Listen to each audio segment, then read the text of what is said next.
सुनिए, कई दिनों से कह रही हूँ बगल वाली दुकान से एक फुल झाड़ू ला दीजिए। पहले वाला झाड़ू छोटा हो गया है। अब झुककर साफ सफाई करने में कमर में दर्द होता है।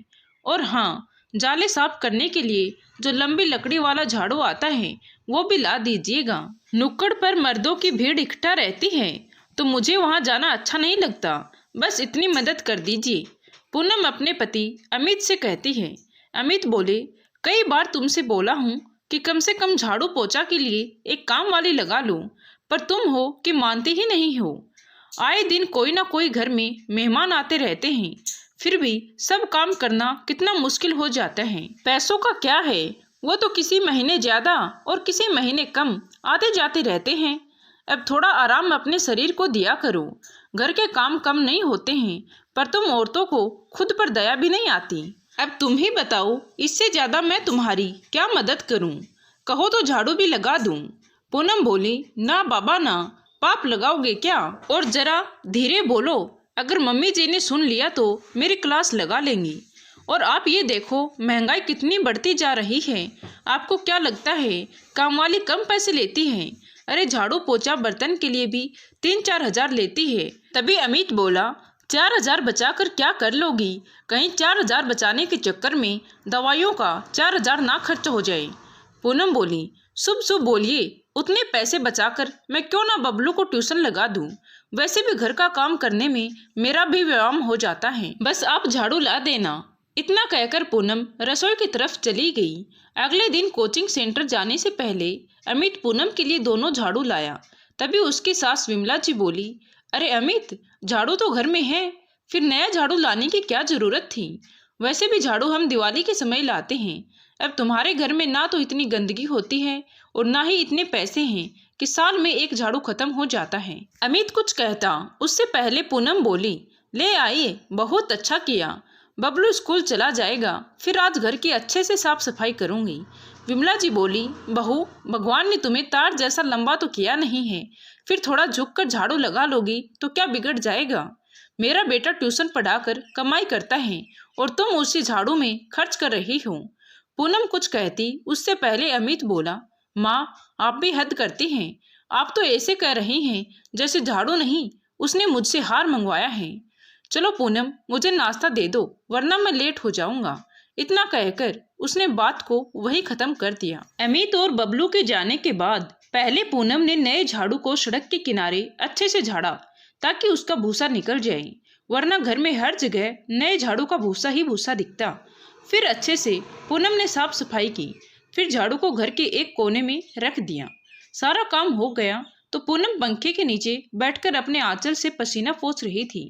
तभी विमला जी आई और बोली, बहू, अभी झाड़ू कम से कम दिवाली तक चलाना। दिवाली से पहले नया झाड़ू नहीं खरीदना। झाड़ू में लक्ष्मी जी का वास होता है। वैसे कहाँ रखा तुमने झाड़ू को?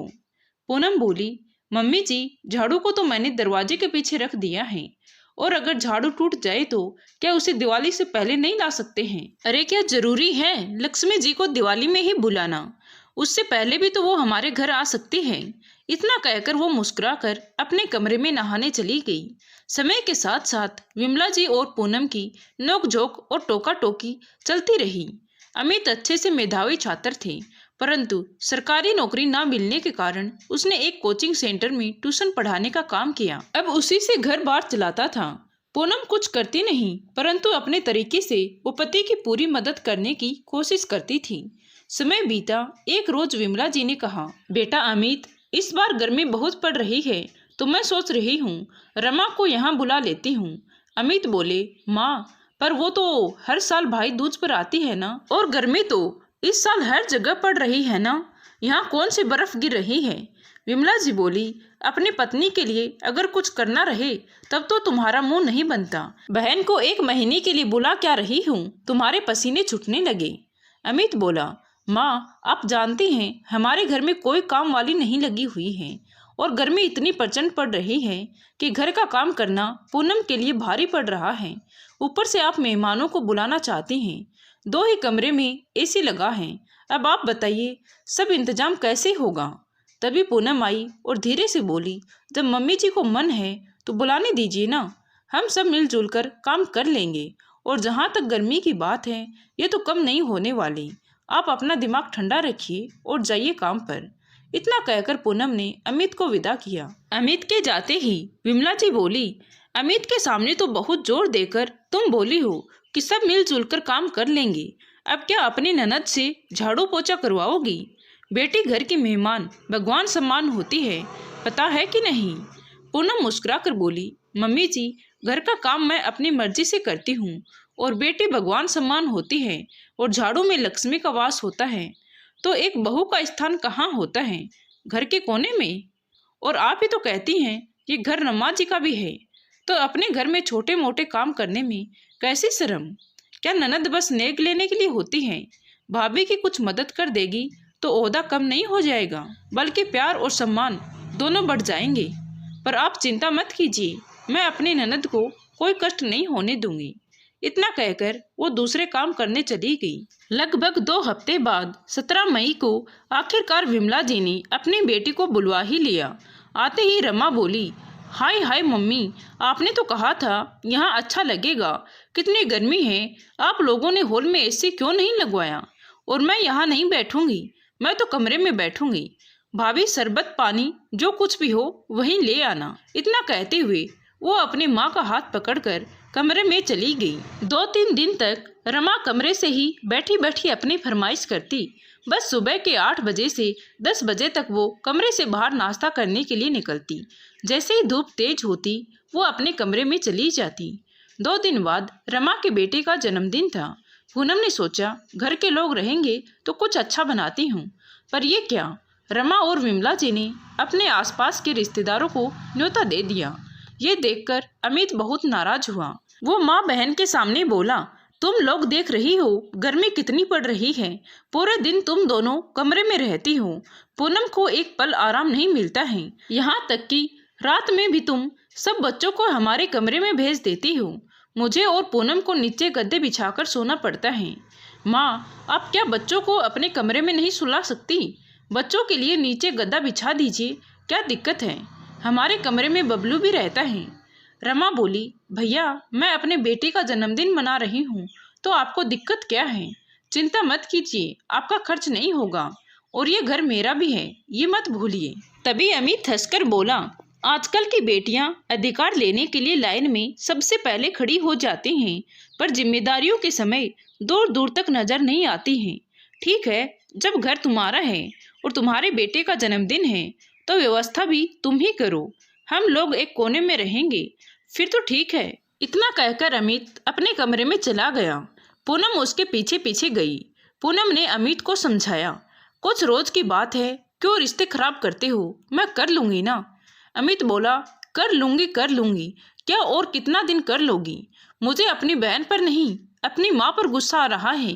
अपनी बेटी का पसीना दिख रहा है, पर बहू पसीने से लथपथ है, वो नहीं दिख रही। करो जो करना है, बाद में जब कमर का दर्द बढ़ेगा तो मेरे पास रोने मत आना। इतना कहकर घर से बाहर चला गया। सभी रिश्तेदार आए। पूनम ने रोटी चावल सलाद और चटनी सब घर में बनाया और सब्जी बाहर से मंगवा ली। रमा एक बार भी नहीं आई कि आप पैसे खर्च मत कीजिए, मैं मंगवा लेती हूँ।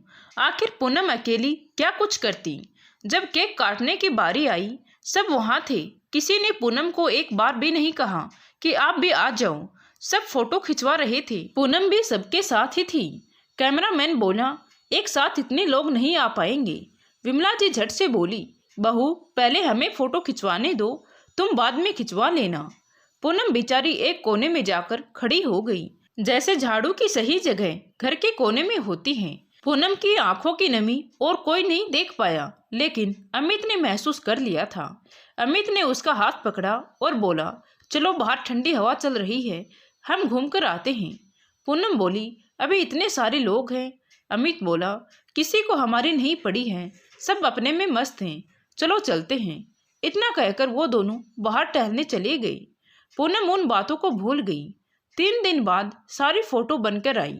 रमा पूनम पर कटाक्ष करते हुए बोली, भाभी एक भी फोटो में आप मुस्कुरा नहीं रही और ना ही दिख रही हैं, कहाँ चली गई थी? लग रहा है आपको कोई खुशी ही नहीं थी। पूनम चुप थी। अमित वहीं बैठा था।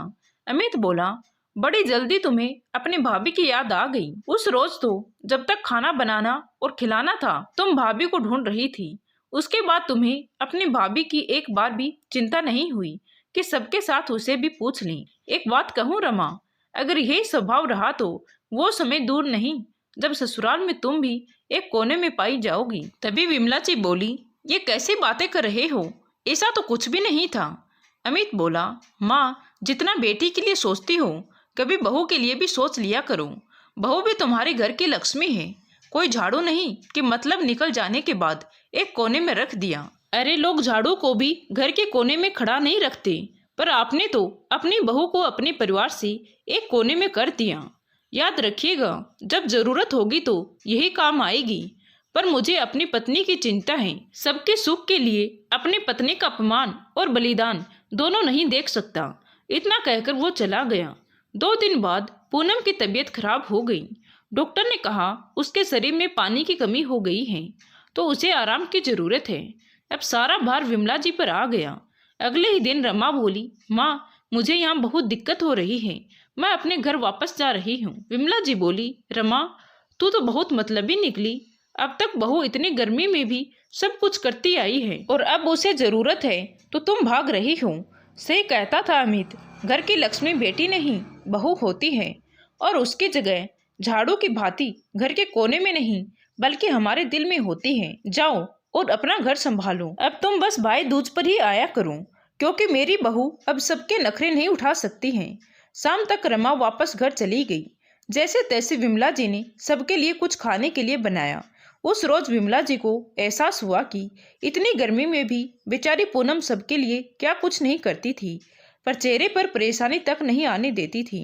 वो पूनम के पास बैठी और उसके सर पर तेल रखते हुए बोली, बहू मैं तुमसे भी बहुत नाराज हूँ।